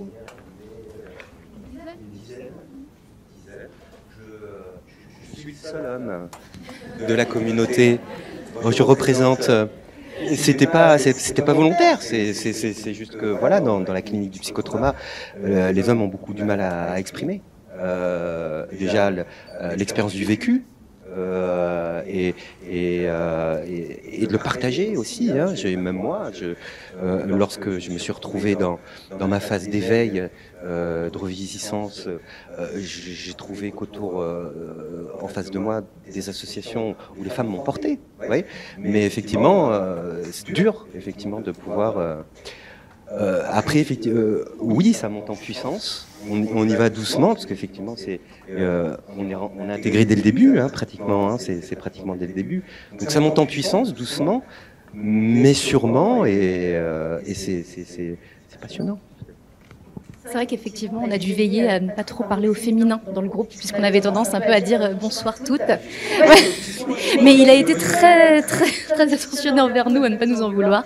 Effectivement, c'est vrai qu'on est beaucoup plus de femmes. Maintenant, on a quand même une grande variabilité des profils.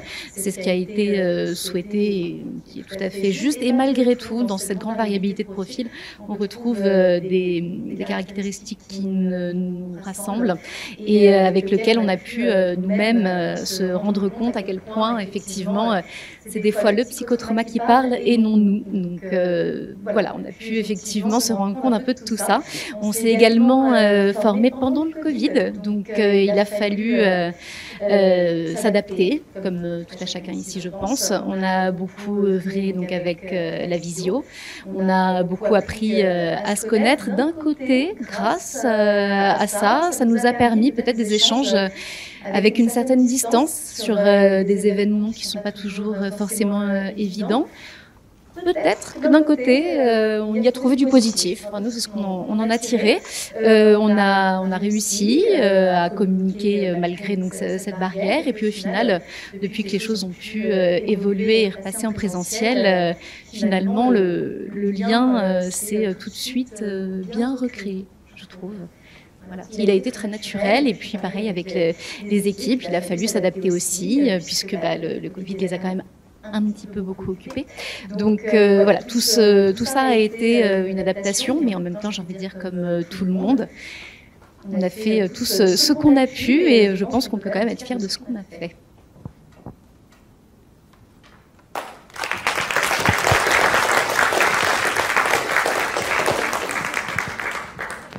Merci beaucoup. On va pouvoir avoir un quart d'heure d'échange avec la salle. Du coup, je vous propose... vous êtes rentrés. Okay. Je ferai circuler Le micro. Oui, bonjour, je suis le docteur Pontoni, moi je suis aussi psychiatre sur une MPP. Alors je suis ravie de toutes vos interventions dans lesquelles on s'est vraiment reconnus. On est 3 de l'EMPP de Clermont, là on a vécu notre quotidien là, pendant ces 2 heures. Merci tout particulièrement à Andrea, on est en train d'essayer de porter justement un projet pour les demandeurs d'asile sur le département du Puy-de-Dôme. Alors avec en plus la mobilité, parce que nous on a un frein supplémentaire par rapport à la région parisienne, c'est le transport. Puisqu'on a des patients qui sont hébergés très loin en CADA et qui n'ont qu'un bus le matin, qu'un bus le soir. Donc ils viennent passer leur journée à Clermont-Ferrand pour un rendez-vous, donc c'est un petit peu compliqué. Et s'ils ont le malheur de rater le bus à 6h du matin, ils ne peuvent pas venir au rendez-vous. Donc l'idée ce serait de pouvoir se déplacer dans les CADA pour pouvoir aller les aider au plus près. Je vous rejoins assez, nous souvent au bout de 12 à 18 mois après le statut, ils n'ont plus besoin de soins particuliers, ils arrivent à investir autre chose, effectivement. Ces gens passent à une autre vie. Merci pour ce retour.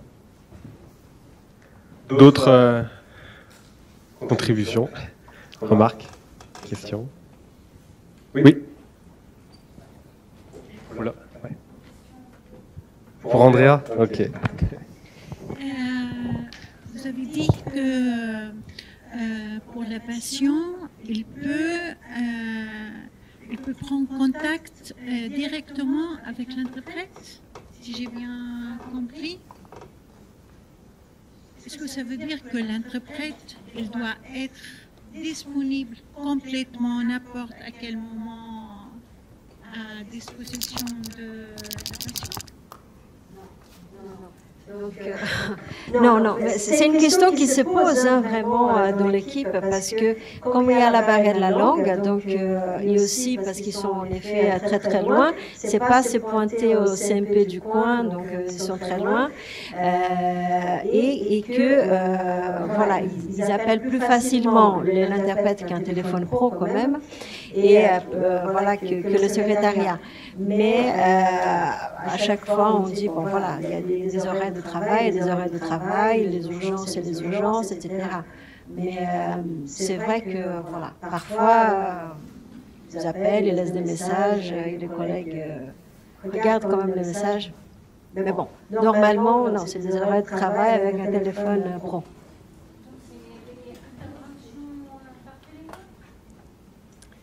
Ah non, c'est quand il y a quand quelqu'un veut venir et qui ne se sent pas bien, il dit est-ce que je peux venir, donc ils viennent. Voilà, non, on ne fait pas d'entretien par téléphone, pardon, non.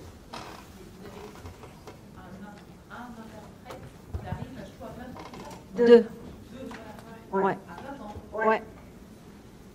Pardon, c'était pour préciser, donc vous avez un interprète d'arrêt et un page-tout à plein temps. Qui travaillent avec vous. Quoi. Donc, oui, son salarié, il faut passer l'équipe. Votre spécificité, c'est que vous avez 70% d'Afghans.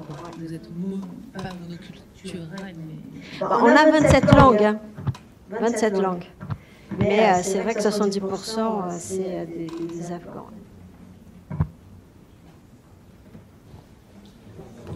Je n'ai pas compris comment vous avez organisé géographiquement dans Paris un point de consultation, plusieurs, vous bougez Justement, je n'ai pas dit, mais du coup, on est une équipe immobile pour une population mobile.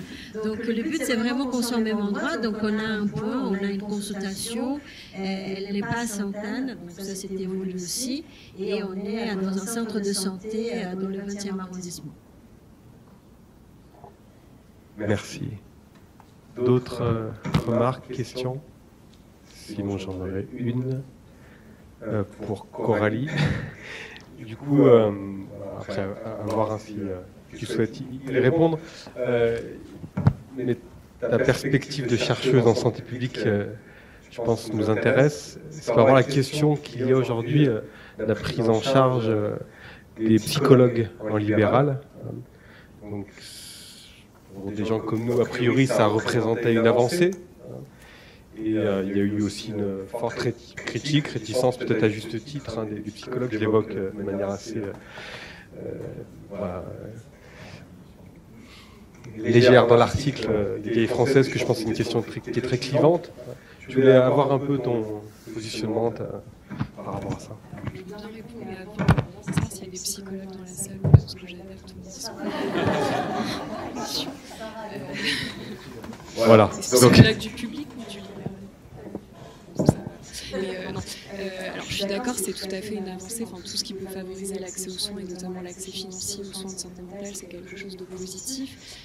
Après, il y a plusieurs points qui questionnent. Alors qui questionnent les psychologues d'une part sur les tarifs, parce que c'est vrai que les tarifs qui sont proposés sont assez faibles. Et je pense que ça peut être questionné.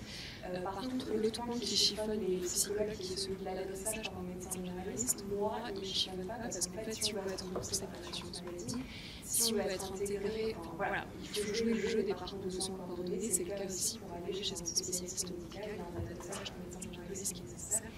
Et je ne vois pas trop pourquoi le psychologue serait le seul à en être exempté. Après, je sais que les psychologues reprochent un peu la paramédicalisation de leur profession, ils ne veulent pas être considérés comme des paramédicaux. Malheureusement, pour être remboursé par l'assurance maladie, il faut accepter certaines contraintes.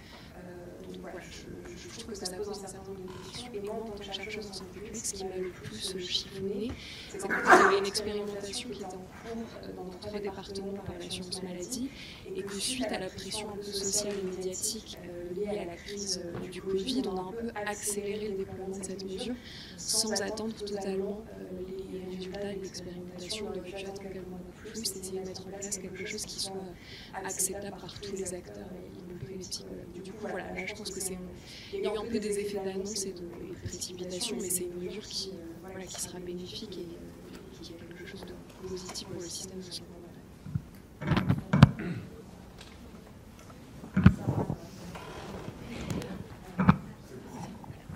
Alors, je ne vais pas rentrer dans un débat idéologique et je pense que chaque psychologue a un avis suivant la spécialité, si c'est psychopathologie, psychothérapie, c'est neuropsychologie. Moi, je voudrais simplement dire, vous avez l'air très sûr en disant que ce sera bénéfique. Moi, je ne comprends pas pourquoi les tarifs sont si bas et pourquoi la durée est si courte. Enfin, c'est complètement antinomique avec être à l'écoute et tout ce qui vient d'être déployé ici. Et du coup, je ne vois pas pourquoi ça bug déjà dès le premier pas. Et pourquoi on ferait rentrer le soin psychique dans une petite case qui ne correspond pas au public accueilli. C'est quand même plus simple de prévoir quelque chose où déjà il y a une contenance minimale. Voilà. Après, la question effectivement du parcours d'être adressé par un médecin généraliste, je pense que c'est pas, il y a une question de confidentialité. Bon, après, si c'est le médecin traitant de la personne, voilà, mais c'est aussi le fait qu'il n'y a plus de médecins généralistes à certains endroits, notamment à Lyon, je crois qu'à Villeurbanne, il n'y en a plus. Donc en fait, c'est comme la question des 21 jours pour un dossier, c'est-à-dire qu'une personne qui est en situation délicate, en sachant qu'il y a un temps parfois un peu défensif avant de prendre rendez-vous avec un psychiatre, c'est parfois une étape difficile avec des points aveugles, des résistances. S'il faut en plus passer par son généraliste et puis qu'on ne peut pas, et puis enfin, vous voyez, ça complique un petit peu, mais en soi je suis d'accord qu'il y a une intégration et qu'il y a une logique. C'est pour ça que tout ça, à mon avis, ça a été mis en évidence par les expérimentations et qu'en fait il aurait fallu Oui, alors sur toutes les adaptations qui sont nécessaires, je suis d'accord avec vous, et je pense que c'est des éléments qui sont apparus dans les expérimentations et que du coup la précipitation a peut-être fait qu'on n'a pas pu trouver des mécanismes alternatifs à la question de la durée. Je suis d'accord qu'elle est extrêmement courte et que ça aussi, c'est probablement des éléments qui n'ont pas été assez pris en compte suite aux résultats des expérimentations. C'est quelque chose de bénéfique, là-dessus je pense. Enfin, c'est un premier pas bénéfique, mais il faudra qu'il y ait des adaptations suite aux remontées des termes. Je suis d'accord. Juste un peu pour aller dans le même sens, je pense que symboliquement, c'est quand même important qu'on considère la question de la santé mentale comme faisant partie complètement de la santé et de dire ça fait partie du parcours de CPAM et voilà, ça fait partie. Je pense que, alors évidemment, il y a des choses qui peuvent être améliorées, notamment sur le nombre, je suis d'accord, sur le nombre de séances.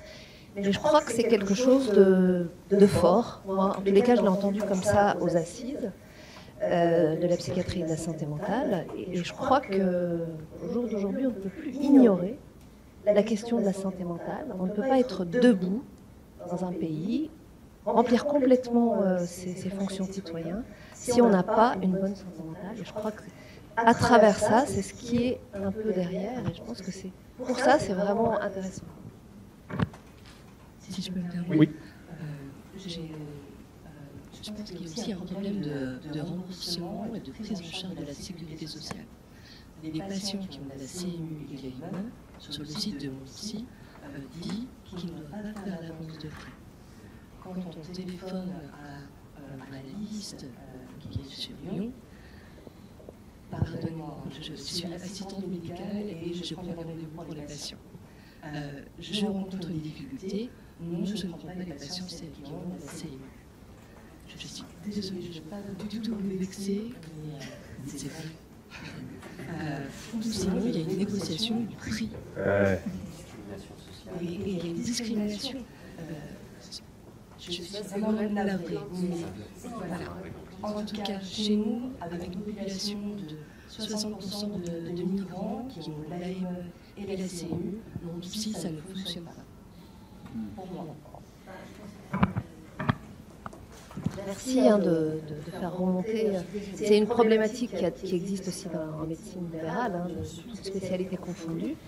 Mais je crois qu'il faut vraiment faire remonter ces questions-là pour que ces personnes ne soient pas doublement la double peine et qu'elles soient quand même reçues dans de bonnes conditions.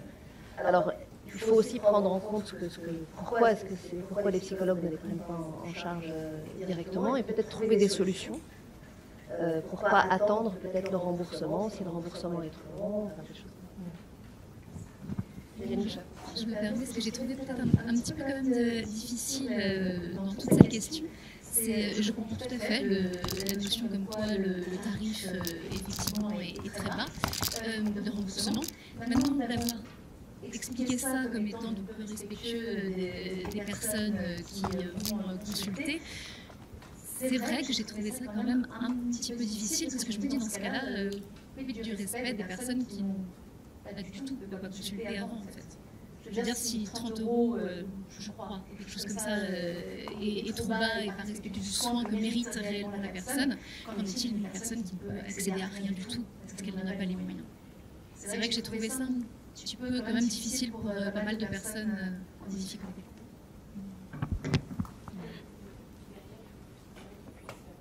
En vivre. Ouais, mais il faut que la personne puisse vivre aussi. Mais du coup... Non, mais du coup, ça me permet de rebondir sur la question que j'avais pour vous avec le petit aussi. Quand vous évoquez dans votre présentation le fait que vous pouvez être amené à interagir, et notamment sur le site internet, est-ce que vous pouvez nous donner des éléments concrets? Est-ce que c'est par rapport à des termes qui pourraient être blessants? Est-ce que, voilà, je pense que c'est aussi intéressant de savoir ce qui pourrait être... Oui, on va répondre l'un après l'autre.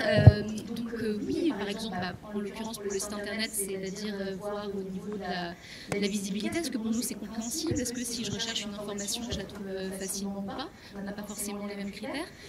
Auprès, par exemple, de la HAS, on donne notre avis en tant que personne concernée sur les recommandations, les différentes opinions qu'on peut avoir.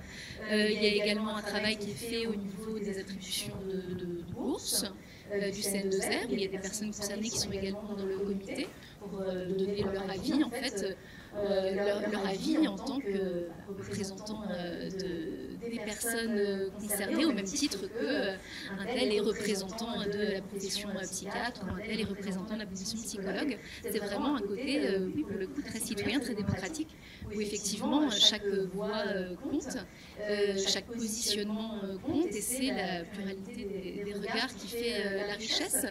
Et on a eu donc oui, plusieurs expérimentations de ce type, par exemple dans les articles qui sont publiés sur le site internet, des articles scientifiques. On a, nous, à chaque fois, eu à les relire et pu donner notre avis, puisque effectivement, il y a des termes qui n'étaient pas forcément compréhensibles, des formulations qui nous paraissaient trop pointues pour pouvoir être accessibles au grand public qui voudrait se renseigner sur le psychotraumatisme. On a également pu donner notre avis sur, par exemple, même un article au niveau des thérapies, où c'est vrai qu'on a pu voir que les professionnels avaient une vision très simple et voilà, on fait comme ci, on fait comme ça, et puis nous, c'est pas comme ça dans la vraie vie en fait, et c'est là où en fait la richesse, on voit bien que du côté des professionnels, on comprend tout à fait cette notion de bah oui, mais nous, les livres ils disent comme ci, comme ça. Et le savoir expérientiel de l'autre côté qui exprime qu'effectivement tout n'est pas toujours aussi simple et des fois en fait on est finalement des deux côtés du même avis avec une façon d'exprimer qui est juste différente et en s'écoutant mutuellement on n'a fait qu'enrichir les pratiques de chacun. Totalement raison, et c'est ce qu'on vit, et quelque part aussi il y a les professionnels de la santé qui ont travaillé au sein du CN2R, qui font une rencontre aussi avec des personnes concernées par la clinique du psychotrauma. Donc quelque part, il y a cette temporalité de la rencontre, donc de la découverte, aussi dans notre relation de co-construction et de travail ensemble, et sans qu'il y ait, comme tu dis, une posture de patient ou d'usager. Quelque part, il y a cette horizontalité-là qui n'est pas forcée, qui est à l'extrême même naturelle, de par la dynamique des chercheurs et des professionnels de la santé qui ont saisi par le corps le sujet de la clinique du psychotrauma. Et donc on n'est pas des poissons rouges ou des objets de laboratoire. Au contraire, on co-construit ensemble, mais vraiment c'est cette sensation-là qu'on a avec les professionnels qui nous entourent, Fabien Donte, avec Sylvie Molenda, des psychologues qui fait un travail énorme au sein du CN2R. Et tout est identifié quelque part. On est repéré, on a appris à se repérer, à s'identifier. Et ensuite, c'est une soupe cosmique dans laquelle on est tous ensemble et on co-construit ensemble. En étant intègre. Merci Lotfi. Je vous propose une dernière remarque, question, et après, il y a un petit mot de fin. Merci. Bonjour, je suis moi-même une personne concernée. Donc, par rapport à l'information de madame sur le prix de la consultation, je trouve ça complètement aberrant. Ça d'une part. C'est pas avoir une consultation, ça ne veut rien dire. Ça d'une part. D'autre part, la consultation dure combien de temps? Le patient a à peine le temps de s'asseoir, de commencer, qu'on lui dise on a fini.